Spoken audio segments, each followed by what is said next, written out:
I, Publius Cornelius Scipio, now nicknamed Africanus, will tell you how I defeated the general who had terrified the people of Rome. The general who appeared in the worst nightmares of the legionnaires. The general who almost destroyed the Republic. I'll tell you how I defeated Hannibal Barca.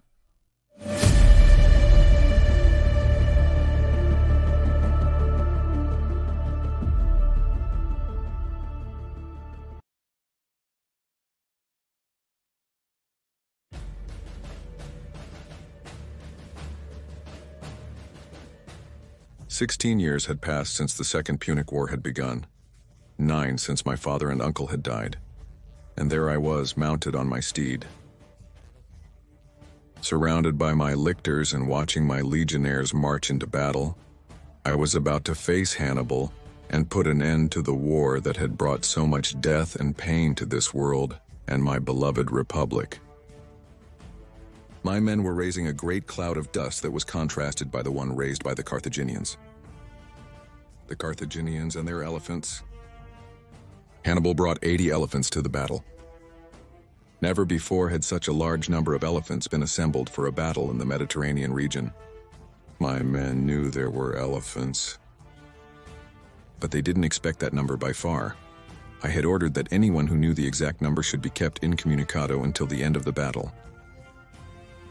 If they knew the fact, my men would flee from the battlefield. The reinforcements from Tiberius Claudius that the Senate had sent us had been shipwrecked in the Mediterranean. Bunch of incompetents. Better alone, better few, strong, loyal, and brave than many, but weak and cowardly. Finally, both armies stood face to face. None of us wanted to make the first move so as not to show our cards to the opponent. My combat formation was the usual one. My velites at the front as a skirmishing force, followed by the hastati, the principes, and finally the triarii. I was hoping that these last ones would not enter combat. More than hoping for it, I desired it. I implored the gods, for if they entered combat, it would be an indication that victory was hanging by a thread. On our right wing was Massinissa, aspirant to the throne of Numidia, and his light Numidian cavalry. This cavalry would not be useful for hand-to-hand combat, but it could incessantly harass the enemy flank. On the left wing, my good and faithful friend Gaius Laelius leading the Roman cavalry. I distributed pots, trumpets, and various metal objects to the frontline troops. It would be a small gift for the elephants. The Carthaginian army had its 80 hellish battle beasts in front of the front line. Hannibal's idea, I knew, was to launch them to disrupt our entire front and thus be able to wipe us out afterwards with the infantry. Behind them was the first line, made up of mercenaries of all kinds, Africans, Iberians, Gauls, all fighting for money in that battle. His second line was made up of Carthaginian citizens, soldiers with and without combat experience who had been armed and sent to fight. These men fought not for money, but for their land, traditions, and families. The third line was the most powerful and fearsome of all.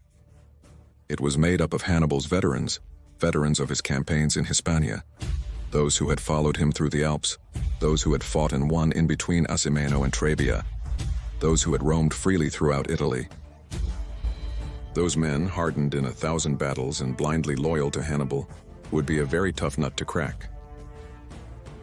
His left wing was formed by Syphax's Numidians, while his right was made up of the Carthaginian cavalry led by Maharbal. A cavalry detachment came out from the Carthaginian left, and Massinissa, without waiting for orders, did the same to stop their advance. It was a fight of Numidians against Numidians, followers of Syphax against followers of Massinissa. A fight to the death between brothers. Suddenly, the enemy elephants charged. The ground began to shake under our feet. My mount began to paw the ground, nervous, fearful of that sudden tremor that was increasing its power with every passing second. I could see how the spears of my men began to tremble. They were terrified. Elephants weighing several tons were running towards them, who had orders not to retreat, to stand firm, to overcome their fears, their fear of dying and fight for the Republic. I had a dry mouth, a knot in my stomach, but I had to set an example, hold my head high and convey confidence to my men. I raised my arm and watched as the officers of my legions looked at me, waiting for the signal, waiting for the order to act. At that moment, I understood the power I had.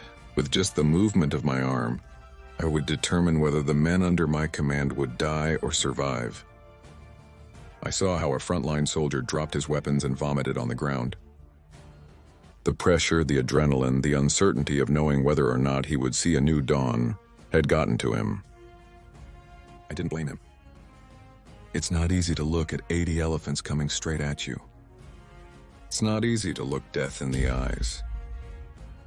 When the elephants were 100 steps away, I lowered my arm and the trumpet sounded. The maneuver had begun. The velites turned around and ran towards large corridors that the Astati had opened at regular intervals. Some corridors, much wider than necessary. But the velites did not flee to the rear. They mixed with the Astats in the corridors, javelins at the ready. Then all the trumpets and bugles of the legions began to sound. The legionnaires who had the metal objects that had been distributed began to strike them. And a terrifying metallic cacophony emanated from my legions and took over the battlefield. And it worked. More than 50 elephants were frightened and ran to the sides, colliding with other elephants or fleeing into the desert through the flanks. But there were still too many left. I clenched my jaw, gripping the hilt of my sword forcefully, and I prayed to the gods for the elephants to behave as I expected them to. Elephants, like horses, do not look for trouble. They flee from the masses when they can. Their instinct upon seeing a wall of men is not to charge head-on, but to seek an alternative path to keep running without colliding. The elephants ran through the corridors that Mishastati had opened, only to find that at the end of it the princes were waiting for them with their piles ready to be thrown. Suddenly, the Astati, the princes, and the Brights threw their projectiles at these beasts. The poor elephants, receiving hundreds of piles and javelins, succumbed one by one, their corpses remaining as obstacles among our ranks. Obviously, we lost men, crushed by the elephants or killed by the archers who rode on the backs of the beasts. But the fearsome charge of Carthaginian elephants had evaporated. And now it's late, you must rest. In the next video, I will tell you more about this battle. Hit like if you liked it and subscribe so you don't miss any video of our history.